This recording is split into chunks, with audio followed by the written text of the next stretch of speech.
Kita sudah sampai di segmen terakhir di Market Review dan terima kasih juga untuk Anda yang masih bergabung bersama kami dan kita masih berbincang bersama dengan Putri Amanda, FV Rating Analis PT Pevindo. Ibu Putri, kita lanjutkan kembali. Ya, menyambung perbincangan kita di segmen sebelumnya, Ibu, ini terkait dengan rencana pemerintah dalam pembentukan holding ultra mikro. Nah, tadi juga sempat kita singgung kalau perbankan masih belum menyentuh ke level tersebut, masih lebih diakomodir oleh industri pembiayaan begitu.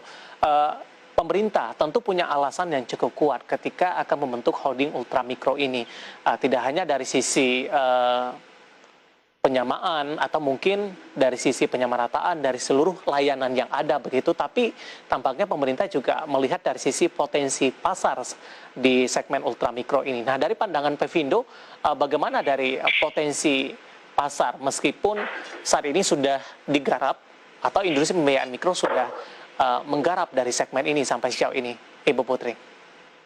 Untuk rencana pembentukan holding ultramikro ini masih dalam pembahasan. Nah, untuk pembentukan holding mikro ini rencananya akan terdiri dari Bank Rakyat Indonesia, kemudian Permodalan Nasional Madani, dan juga Pegadaian.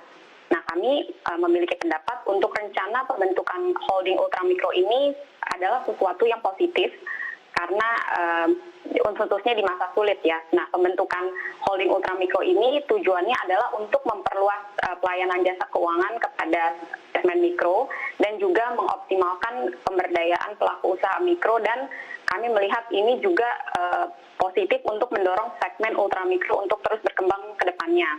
Dan dari sisi sinergi yang dapat dikembangkan di antara ketiga perusahaan tersebut, baik dari pelayanan, kemudian jaringan distribusi yang lebih luas, dan juga kami melihat potensi knowledge transfer di antara perusahaan-perusahaan tersebut guna memperkuat manajemen risiko, kemudian efektivitas operasional, dan juga kompetensi sumber daya manusia. Dan harapannya dengan sinergi dan integrasi di antara perusahaan-perusahaan tersebut, cost of fund atau biaya dana pun dapat lebih optimal. Jadi untuk suku bunganya yang ditawarkan kepada debitur itu juga akan lebih kompetitif. Baik, ketika skenario-nya berjalan dengan baik, Ibu Putri, dan holding ultramikro terbentuk begitu, bagaimana dengan keberadaan dari industri pembiayaan mikro non-bank dalam hal ini? Dari sisi peta persaingan mungkin ke depannya, kemudian juga apakah industri pembiayaan mikro non-bank nantinya segmen pasarnya akan semakin mengecil atau bagaimana Anda melihat secara keseluruhan? Kami melihat untuk dampak pembentukan holding mikro ini, jadi jika terrealisasi, hal ini akan positif ya untuk industri pembiayaan mikro itu sendiri. Karena dari sisi untuk anggota holding tersebut itu kan akan dapat berintegrasi agar untuk pelaku usaha mikro dapat dijangkau oleh layanan keuangan formal. Seperti itu. Dan juga untuk peta persaingannya, kami melihat untuk industri-industri itu juga akan lebih berkembang ya, karena kan untuk mungkin jika ada persaingan, biasanya pesaing itu juga akan mengikuti leadernya gitu kan, seperti itu.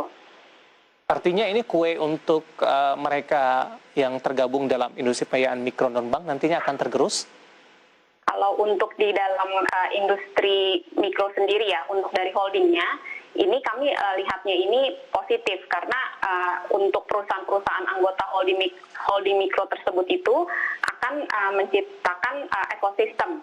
Baik. Karena ya. Ibu Putri, maksud saya dalam hal ini untuk industri pembiayaan mikro non-bank, Ibu, di luar dari holding.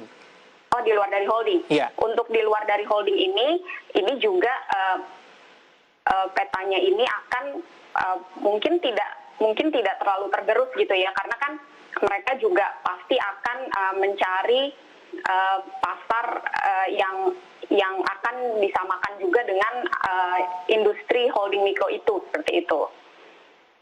Oke, artinya nanti yang industri pembiayaan mikro, yang non-bank ini tidak akan, maksudnya dari segmen pasarnya akan berkurang begitu? Kalau kami lihat segmen pasarnya tidak akan berkurang karena memang untuk dari potensi pasar itu sendiri ini kan masih banyak ya kuenya untuk pelaku mikro yang belum bankable yang bisa di-tap oleh para pelaku industri mikro. Baik, apakah kondisi ini juga sama Ibu Putri dengan penggabungan dari beberapa perbankan BUMN syariah, ini dampaknya kepada bank syariah milik swasta dalam hal ini? Oh, kalau untuk peta persaingannya, ya karena untuk industri jika ini terrealisasi begitu ya, ini kan memang akan menjadi besar gitu karena untuk pelakunya ini memang sangat kuat ya, memiliki branding yang kuat gitu. Jadi untuk potensi pasar yang akan digarap pun dari pembentukan holding mikro ini itu juga besar seperti itu. Baik. Ibu Putri, waktu kita cukup terbatas. Terima kasih sudah bergabung bersama kami dan semoga kita bahas bisa menjadi referensi bagi pemirsa IDX Channel. Terima kasih Ibu Putri, sehat selalu Bu. Ya, terima kasih. Baik, terima kasih. Ada Ibu Putri Amanda, FV Rating, analis PT Pevindo. Dan perbincangan tadi mengakhiri kebersamaan kita di Market Review kali ini. Akhirnya saya David San, Oval, dan seluruh kerabat kerja yang bertugas mengucapkan terima kasih dan sampai berjumpa kembali.